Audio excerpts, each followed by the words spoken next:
Simba Sport Club yaipuuza dabi ya leo, yatuma ujumbe mzito kwa mashabiki wake.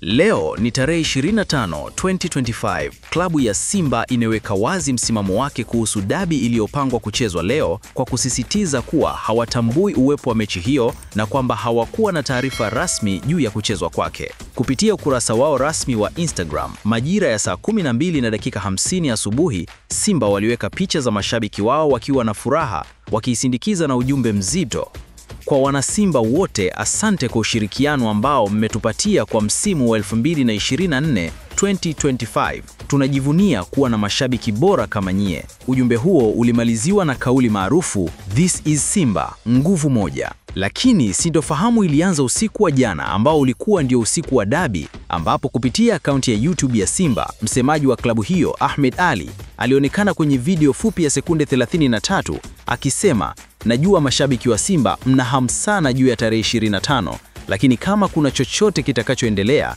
basi tutawajulisha. Kwa sasa hamna kilichojiri." Kauli hiyo ilisababisha maswali mengi kutoka kwa mashabiki waliokuwa wakitarajia burudani ya soka usiku huo, wengi wakijikuta njia panda juu ya hatima ya mchezo huo mkubwa. Ifikapo saa 3:20 asubuhi leo, Ahmed Ally aliibuka tena na kutoa taarifa rasmi akisema, mechi haipo. Mashabiki wote wa Simba waende uwanjani kama ni siku ya kufurahi na kusherehekea, lakini si kwa kuiangalia timu yao pendwa Simba, kwani hatukuwa na taarifa rasmi juu ya mechi hiyo.